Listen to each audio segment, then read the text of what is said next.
கர்நாடக மாநில அதிமுக அண்ணா தொழிற்சங்க செயலாளர் மு அன்பு பிறந்தநாள் விழா தங்கவயலில் தடபுடல் விருந்து வழங்கி கொண்டாடப்பட்டது. சர்வ கட்சி தலைவர்கள், முக்கிய பிரமுகர்கள், தொண்டர்கள் கலந்து கொண்டு அவருக்கு பிறந்தநாள் வாழ்த்துக்களை கூறினர்.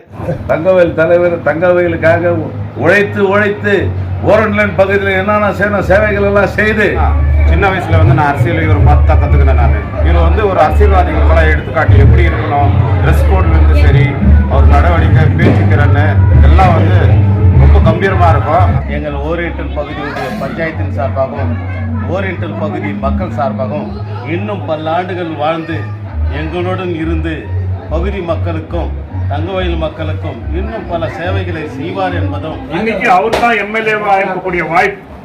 ஆனா அதை தியாகம் செய்து அதே கட்சியில இன்னைக்கு வரைக்கும் கூட அவர் தொடர்ச்சியா இன்னைக்கு இருக்கிறத நாம பார்த்தோம். அந்த தொழிலாளிகளுக்காக போராடியவர் அன்பன். தங்க வயலுக்காரன் தெளிக்கணும், தங்க வயலுக்கார முன்சிபாலிட்டி பிடிக்கணும், தங்க வயலுக்கார எம்எல்ஏ ஆகணுன்றத ஒரு உறுதியோட அன்பண்ண பிறந்த நாள்ல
இவங்க எம்எல்ஏ 82-83 ஆகும்போது உச்சிதா கௌதநகர்ல இவரு ஒரு 10 சைட் வச்சிருக்கலாம். அவர் சொந்தமா ரேஷன் போட்டுக்கின்னு சொந்த கடை வச்சு வாழ்ந்துருக்கிறாருன்னா இது போல உண்மையான காரியத்தில் பேசுறேன்.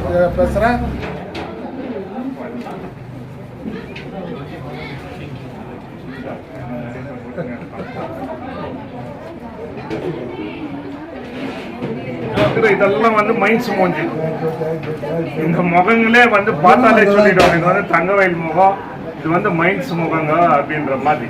அந்த வகையில் இன்னைக்கு பார்த்தாக்கா தங்கவயலினுடைய எந்த பிரச்சனைகளாக இருந்தாலும், அந்த தொழிலாளிகளுடைய பிரச்சனைகளாக இருந்தாலும் இந்த குரல்கள் ஓங்கி ஒழிச்சினர். அருமையான நண்பனுடைய குரல் தொடர்ச்சியாக நாம் பார்க்கணும். இந்த தொலைக்காட்சி மூலியமாகவோ இல்லை யூடியூப் சேனல் மூலியமாகவோ இல்லை போராட்டங்கள் வழியாகவோ இன்னைக்கு காலங்காலமாக இன்னைக்கு 74 வயசு கடந்த ஒரு 55 ஆண்டுகளாக இந்த தங்க வயலில் வந்து இந்த தொழிலாளிகளுக்காக போராடிய பல்வேறு இயக்கங்கள், சிஐடி தொழிற்சங்கம், சிபிஎம் பார்ட்டி, இன்னைக்கு அவங்களுடைய ட்ரேட் யூனியன் எல்லாம் கூட இன்னைக்கு வந்து தொடர்ச்சியாக போராடணுமா. அவருடைய தியாகம் வந்து மிகப்பெரிய தியாகம். இன்னைக்கு அவர் தான் எம்எல்ஏவாக இருக்கக்கூடிய வாய்ப்பு. ஆனா அதை வந்து தியாகம் செய்து, ஆனா அதே கட்சியில இன்னைக்கு வரைக்கும் கூட அவர் தொடர்ச்சியா இன்னைக்கு இருக்கிறத வந்து நாம பார்த்தோம்.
எவ்வளோ நல்லது செய்திருக்கிறாரு. டிஷ் ஆப்ரேட்டர் யூனியனுக்கு சூரிய வந்து பிரசிடெண்ட்டாக இருந்து அண்ணன் நிறைய சேவை செய்திருக்கிறாரு. நம்ம இன்னும் வந்து அவர் பிரசிடெண்ட்டாக தொடர்ந்து எல்லாம் வந்து கேஜிஎஃப் பிரச்சனைகள்லாம் சால்வ் பண்ணி இந்த நல்லபடியாக இந்த இன்னும் 100 ஆண்டு அண்ணன் பிறந்தால கொண்டாடணுன்னு மிக தாய்மொழியாக கேட்டுக்கொள்கிறேன்.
அன்பர்கள், முன்னாள் நாடாளுமன்ற உறுப்பினர் சமுதாயத்திலே அறிவிப்பு வைக்கின்றார்கள். 24 வயது அரசியல் துறை என்பது சொல்லப்போனால் ஒரு 35-40 ஆண்டுகள். கடந்த வருடம் 65 அவர்கள் 74 படிப்பு செயல்படுத்திக் கொள்வார்கள்.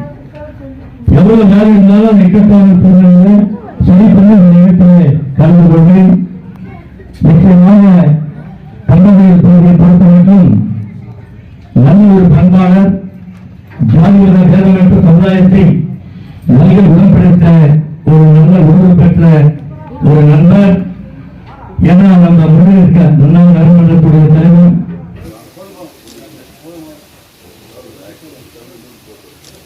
ஏதோ வந்தோம், இந்த மண்ணில் வந்து சம்பாதிக்கணும், இங்கே இருக்கிற மக்களை ஏமாற்றணும் என்ற எண்ணம் என்கிட்ட கிடையவே கிடையாது. என்னுடைய 52 ஆண்டு அரசியல்ல முடிஞ்ச 50 ஆண்டு அரசியல் செஞ்சிருக்கிற இந்த தங்கவயல்ல அப்படி இருக்கும் பொழுது இந்த தங்கவயல்ல ஒரே ஒருத்தர் மாரிக்குப்பிலிருந்து பாலக்காடு வரைக்கும் இப்படி வில்லேஜில் எந்த சைட்லயும் சரி அன்பு அதிமுகக்கார இப்படியாப்பட்டவங்களை மோசம் பண்ணியிருக்கலாம், இப்படியாப்பட்டவங்களை வாயிடிச்சு ஒரு நிலத்தை சேர்த்துட்டு இருக்கலாம், ஒரு ஊரை பிடிக்கணும் அப்படின்ற வார்த்தையே வரக்கூடாது. உழைக்கின்ற இந்த மக்களுக்காக, தங்கவயல் மக்களுக்காக உழைக்கணும். தங்கவயல் மக்கள் அவர்கள் நலமாக இருக்கணுன்றதுக்காக தான் நாங்கள் எல்லாம் உழைப்போம். ஏன்னா எனக்கு முன்ன பேசின தம்பி முரளி சொன்னதுனால யாரோ வந்தாங்க யாரோ போனாங்கன்றது இல்லை. யாரோ வந்தாங்க யாரோ போனாங்க. இந்த ஊரு ஓட்டு அதிகமாக வாங்கிட்டு வில்லேஜ் சைடில் போயிட்டு பல நன்மைகள் எல்லாம் நேற்று கூட கோடிக்கணக்கான பணத்தை செலவு செஞ்சு அங்க இருக்கிற வில்லேஜ் பக்கத்தில் முன்னேற்ற பாதையில் போதை தவிர தங்கவயல் இந்த இந்திய துறைக்கண்டத்தையே உருவாக்கி தந்தது, இந்திய நாட்டையே காப்பாற்றியது, இது இந்திய மக்களை காப்பாற்றியது. இந்த தங்கவயல் இல்லை என்று சொன்னால் யாருமே இல்லை. அப்படிப்பட்ட இந்த மண்ணில நாம இன்னைக்கு வந்துட்டு ஒரு கோரிக்கை தம்பி முரளி சொல்றபடி இந்த பிஜிஎம்எல் தொகுதியில 18 பேர் கவுன்சிலராக உருவானாலும் 17 பேர் நாமினிகள் உருவானாலும் ஆனால் நாமினிக்கு தான் எல்லா நலனும் கிடைக்குது. பிஜிஎம்எல் பகுதிக்கு எதுவுமே இல்லை. நாளுக்கு நமக்கு டிரைனேஜ் கிடையாது.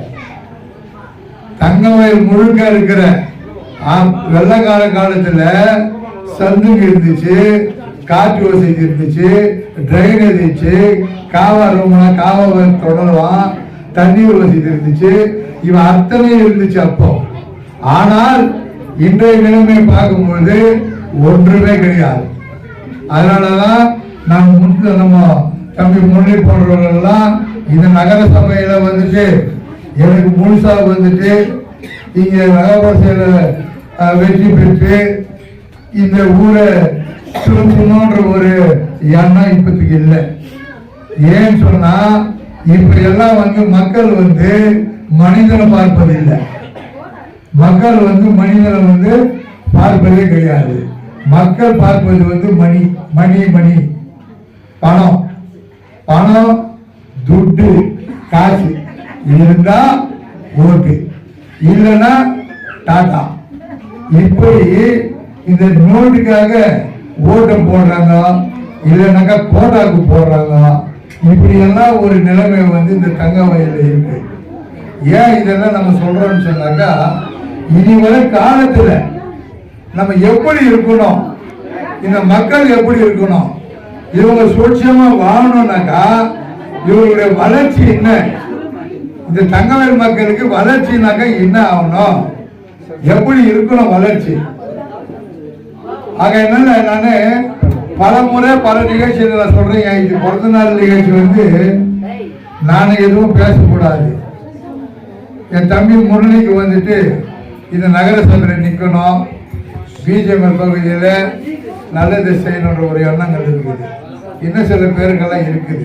நான் என்ன சொல்றேன்னாக்கா டிரைனேஜ் நிச்சயமா பிஜேபி ஏரியால டிரைனேஜ் மாரிகபுத்திலிருந்து பாலக்காடு இருக்கும்.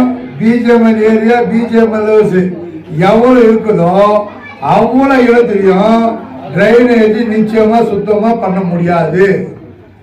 ஏன்னா இந்த வீட்டுக்காரன் அந்த வீட்டுக்காரன் அட்டாச் பண்ணிட்டுக்கலாம், அங்க ஒரு அடி கூட கேப் இல்லை, அந்த கால்வாயை தள்ளவே முடியாது.